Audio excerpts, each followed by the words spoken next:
Hello बच्चों, आपका स्वागत है कुसुमलता स्टडी चैनल पर। और मैं जो है ना आपके लिए गणित मंथन जो कि कक्षा 8 की है, अभ्यास पुस्तिका है जो कि सरकारी बुक है जो गवर्नमेंट निःशुल्क प्रदान करती है। तो उसमें ही जो पहला है इकाई 1 जो कि परिमेय संख्याएं हैं। और परिमेय संख्याएं पहले हल करने से पहले ये समझ लो कि परिमेय संख्याएं होती क्या हैं और कैसे होती हैं और किस तरीके की होती हैं, इनको जानना बहुत ज़रूरी होता है।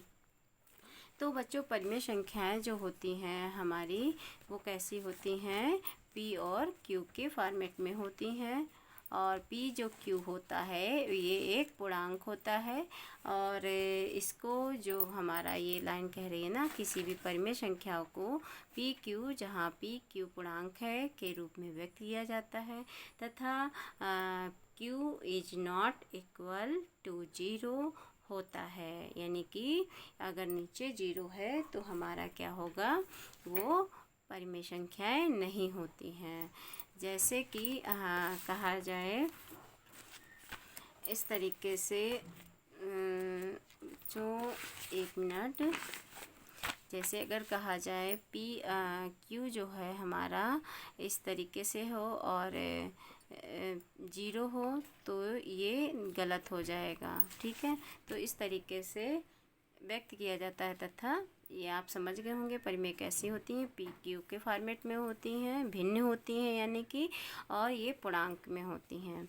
तो पहला सवाल क्या आता है, परिमेय संख्याओं के लिए निम्न कथन दिए गए हैं। सही कथन के लिए सही तथा गलत कथन के लिए क्रॉस का चिन्ह लगाना है। पहला क्या है, सभी पूर्णांक परिमेय संख्याएं हैं। क्या है, सभी पूर्णांक जो हैं परिमेय संख्याएं हैं। बिल्कुल सही बात है, क्योंकि पूर्णांक जो होती हैं वो सभी परिमेय संख्या होती हैं। दूसरा क्या है, 4/3 -8/3 5/11। और अभी आप ये सोच रहे होंगे कि ये 7 के नीचे तो भिन्न है ही नहीं, और अभी तो यहाँ पे कहा गया था कि भिन्न में होनी चाहिए। तो बच्चों क्या होता है, जैसे जैसे 7 लिखा है हमारा यहाँ पे, तो हम इसके नीचे 1 रख सकते हैं। तो इस तरीके से ये हमारा भिन्न में हो जाता है। तो इस तरीके से हमारा सही हो जाता है। जैसे -2 है तो हम इसके नीचे 1 रख देते हैं और ये हमारा भिन्न कहलाएगा। और 0 भी क्या है, हमारी सभी परिमेय संख्याएं होती हैं, यानी कि 0 भी परिमेय संख्याएं। इस तरीके से हमारा ये भी आंसर सही का निशान लग जाएगा। फिर आता है भिन्न परिमेय संख्याएं होती हैं। तो सही बात है, भिन्न तो हमारी परिमेय संख्याएं ही होती है, क्योंकि भिन्न में जब तक नहीं होंगी तो वो परिमेय संख्याएं नहीं कहलाएंगी। तो ये भी आंसर हमारा सही है। किसी परिमेय संख्या के भिन्न संख्या होने के लिए अंश और हर दोनों को धनात्मक या ऋणात्मक होना चाहिए। यानी कि धनात्मक होगा या ऋणात्मक होगा, तभी वो हमारा क्या कहलाएगा, परिमेय संख्याएं होंगी। तो ये भी सही का निशान लग जाएगा। फिर है कोई पूर्णांक यानी कि पी धनात्मक, ऋणात्मक, शून्य को P/1 के रूप में व्यक्त किया जाता है। बिल्कुल सही बात है, ये भी सही बात है, क्योंकि धनात्मक हो या ऋणात्मक या शून्य, यानी कि इसको हम P/1 के रूप में व्यक्त कर सकते हैं। तो ये भी आंसर हमारा क्या हो जाएगा, टिक का निशान लग जाएगा। अब हमारा आता है नेक्स्ट सवाल दूसरा, निम्नलिखित परिमेय संख्याओं को हर को धनात्मक बनाना। किसको बनाना है, हर को। यानी कि बच्चों आपको ये भी पता होगा कि जो हमारा, जैसे मान लीजिए ये 7 ही रखा था और 1 है, तो इसको हम अंश कहते हैं। क्या कहते हैं, अंश। और इसको क्या कहते हैं, हर कहते हैं। और बच्चों धनात्मक किसे कहते हैं, जिसे प्लस होता है, और ऋणात्मक किसे कहते हैं, माइनस को कहते हैं। ठीक है, अब तो ये बात समझ में आ गई होगी, धनात्मक प्लस को होता है, माइनस को ऋणात्मक कहते हैं। इस तरीके से हमारा ये जो धनात्मक बनाना है हर को, तो यहाँ पे पहला सवाल जो है पॉइंट, इसे हल करके बताया गया है कि कैसे हल करा जाता है। और दूसरा सवाल हमको लगाना है। तो कैसे लगाना है, जैसे यहाँ पे 15/-22 दे रखा है, तो क्या करेंगे, 15 तो हम वैसे ही रख लेंगे और यहाँ पे क्या है माइनस का 22 है।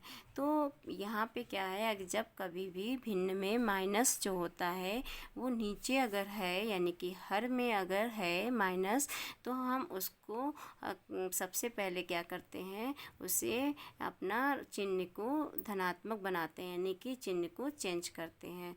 तो कैसे चेंज करेंगे, -1 से हम उसकी मल्टीप्लाई कर देते हैं। सबसे पहला काम हमारा यही होता है कि हमें चिन्ह जो हमारा नीचे रखा है माइनस के, यानी कि ऋणात्मक का, उसको हमको चेंज कर देना है, यानी कि धनात्मक बनाना है। ठीक है, तो इस तरीके से हमने हल किया सवाल। 15×1 = 15 आया। और यहाँ पे क्या है, यहाँ पे प्लस है, यहाँ पे माइनस है, तो यहाँ पे माइनस का चिन्ह लग जाता है, क्योंकि प्लस माइनस माइनस ही होता है। और यहाँ पे क्या हो जाएगा, ये माइनस का है, ये माइनस का है, तो ये कट जाता है और क्या बचता है हमारे पास, 22 बचता है। तो इस तरीके से हमारा ये चिन्ह चेंज हो गया। ये इसको हमको हर को क्या बनाना था, धनात्मक बनाना था, जैसा कि यहाँ पे सवाल में कह रहा है कि हर को क्या बनाना है, धनात्मक। तो हमने इसको धनात्मक में बदल दिया, तो जो कि ऋणात्मक था। अगला नेक्स्ट सवाल देखिए आप। तीसरा पॉइंट में सवाल आता है -17 और -28। तो इसमें तो कुछ भी नहीं बच्चों करना होता है, क्योंकि 17 और -28 को क्या करते हैं, माइनस माइनस काट देते हैं और आंसर हमारा क्या हो जाता है, 17/28 हो जाता है। यानी कि इस तरीके से हमारा आंसर 17/28 हो जाएगा। ठीक है, अब आता है हमारा तीसरा सवाल, जो कि कहा गया है दी गई परिमेय संख्याओं का योग करना है। क्या करना है, योग करना है। तो पहला सवाल तो इसमें हल करके बताया गया है कि कैसे हल करना है। परिमेय संख्या एक x है, परिमेय संख्या यानी 22 ये हो गई, और दोनों परिमेय संख्याओं का क्या करना है, योग करना है, और प्राप्त योगफल परिमेय संख्या है या नहीं ये बताना है आपको कि परिमेय संख्या है कि नहीं। जैसा कि पहला सवाल में बताया गया, हमको क्या करना है, दूसरा वाला सवाल पॉइंट में हल करना है। तो क्या करना है, यहाँ पे क्या है, 5 है और यहाँ पे 8 हो गया, और यहाँ पे प्लस रखेंगे और 7 यानी कि 7/8 है हमारा। यहाँ पे दोनों हर कैसे हैं, हमारे समान है। तो क्या हो जाएगा, हर को हम क्या कर देंगे, एक जैसा है हर, तो हमको सेम वैसे ही रख देना। यहाँ पे क्या है, -5 है और यहाँ पे क्या है, प्लस है और 7 है। तो जब हम इसको हल करते हैं तो क्या आ जाएगा, प्लस माइनस क्या आ जाता है, माइनस हो जाता है। उस हिसाब से 7 में से 5 जाएगा तो क्या आएगा, 2 आएगा। क्या आएगा, 2 आएगा। और 2 जो है हमारा प्लस में चिन्ह रहेगा, क्योंकि यहाँ पे हमने 7 में से 5 कम किए हैं, तो जो कि प्लस में है, तो हम इसका धनात्मक ही चिन्ह रहेगा, और नीचे क्या आ जाएगा, 8 आ जाएगा। इस तरीके से ये हमारा आंसर हो गया है। तो ये भी हमारी क्या है, परिमेय संख्याएं हैं। नेक्स्ट देखिए हमारा सवाल क्या आता है, 8/11 + 9 यानी कि 9 और 11, यानी कि जो ये माइनस माइनस का है तो ये कट जाएगा, तो हमारे पास कोई भी चिन्ह नहीं रहेगा, ये धनात्मक चिन्ह हो जाएगा। अब हम इसको जोड़ देते हैं। तो कैसे जोड़ेंगे, दोनों हर तो समान होते हैं, तो हम इसको ऐसे ही रख देंगे। और 8 + 9, 8 और +9 कितना होता है बच्चों, 17/11। इसका आंसर हमारा ये निकला है। तो ये भी हमारी क्या हो गई, परिमेय संख्या हो गई, तो हाँ लिख देंगे। अब बच्चों आगे देखिए नेक्स्ट सवाल, इसमें क्या है, -2 है और 7 है, और इधर क्या है हमारा 9 है और 9 और 11 है। तो सबसे पहले इसमें क्या करेंगे, इसको ध्यान से समझिएगा आप। पहले इसमें क्या है, आपको 2 तो रखेंगे ही माइनस का, और इधर 7 ही रखेंगे। फिर क्या है, प्लस का चिन्ह लगा देंगे क्योंकि प्लस का ही लगाना है। और अभी हमने आपको बताया था जब कभी भी माइनस का चिन्ह लगा होता है हर में तो उसे हमें धनात्मक में बदलना होता है, क्योंकि नीचे वाला हमारा कभी भी ऋणात्मक चिन्ह नहीं रह सकता है और उसको हमें धनात्मक बदलना ही पड़ता है। और धनात्मक बदलने के लिए हम क्या प्रोसेस करते हैं, इसको कैसे करते हैं, ये हो गया हमारा आपका माइनस का 1 से मल्टीप्लाई करेंगे और नीचे भी हम क्या करेंगे 11 यानी कि मल्टीप्लाई हम 1 से करेंगे।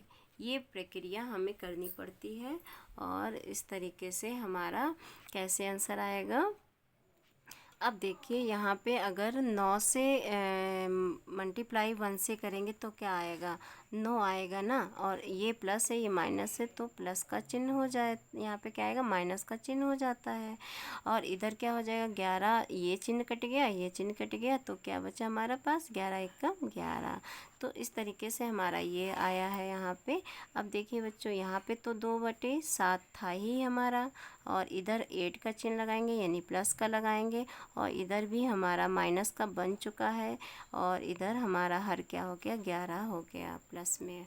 ठीक, अब इसको हल करने का तरीका क्या है, इधर भी हम इधर भी क्या कर लेंगे हम 2 से -2 से हम मल्टीप्लाई किससे करेंगे 11 की करेंगे, किससे 11 की करेंगे, और इधर भी हम क्या करेंगे मल्टीप्लाई हम यानी कि 11 से करेंगे। ठीक है, और इधर जो हमारा आया है -9 की भी मल्टीप्लाई हम किससे करेंगे 7 से कर देंगे, और इधर भी हम क्या 11 की किससे करेंगे 7 से करेंगे।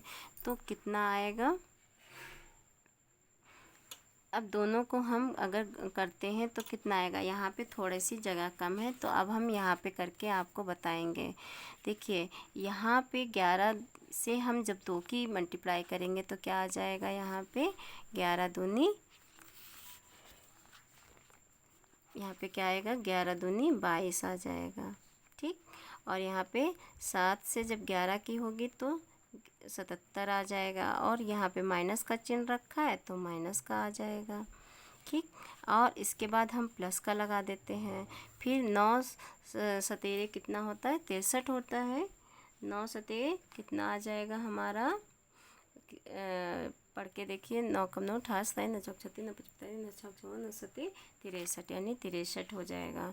तो हम यहाँ पे 63 रख देंगे, और ये भी माइनस का है तो माइनस का रखेंगे, और 11 सते 77 हो गया। अब यहाँ पे 11 सते 77 है तो हमारा ये 77 हो गया, हर तो हमारा समान हो गया। अब हमें क्या करना है, केवल ऊपर वाला ही हल करना है। तो यहाँ पे 22 है और यहाँ पे क्या है प्लस लगेगा, और यहाँ पे माइनस का है 63 तो 63 रख देंगे। ठीक है,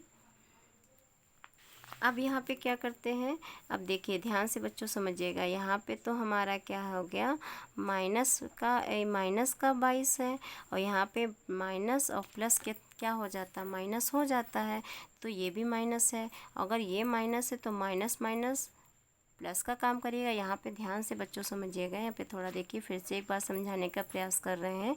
यहाँ पे देखो 22 है जो कि माइनस का 22 है, और ये प्लस और माइनस क्या हो जाता है, प्लस और माइनस क्या हो जाता है, यहाँ पे माइनस हो जाता है, माइनस हो जाता है हैं। और माइनस जब ये हो गया तो यहाँ पे अब ये माइनस हो जाएगा, तो माइनस माइनस प्लस का काम करता है। तो 3 और 2 कितना होता है बच्चों, 3 और 2 5 होता है। ठीक, और 6 7 8 यानी कि इस तरीके से हमने इन दोनों को जोड़ लिया है। इन दोनों को जोड़ के हमारा क्या आया है 85 आया है, और नीचे क्या आएगा 77 आएगा। इस तरीके से हमने ये वाला सवाल भी हमने हल किया तो हमारा आंसर क्या निकल के आया, ये आया। तो ये भी हमारी क्या हो गई परिमेय संख्याएं हो गई। यहाँ पे जगह कम थी जिस वजह से ये सवाल थोड़ा सा नहीं आ रहा था, तो मैंने इस पे आपको हल करके बताया है।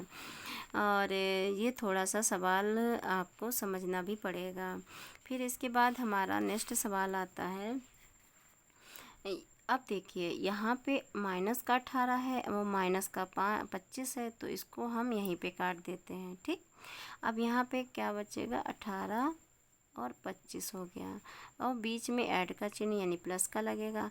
अब यहाँ पे माइनस का 7 है, और यहाँ पे क्या है, 5 है। और अब यहाँ पे क्या करते हैं, जब हर समान नहीं है तो हम हर को समान बनाते हैं। तो कैसे, 5 से हम मल्टीप्लाई इसमें भी कर देंगे, इसमें भी कर देंगे, तो क्या आ जाएगा हमारा, 5 सते 35, माइनस का 5 सते 35 और पचम 25। अब ये देखिए हमारी ये संख्या मिल गई हमको। ठीक, अब यहाँ पे देखिए 18 तो हमारा रहेगा ही, वो तो 25 है ही।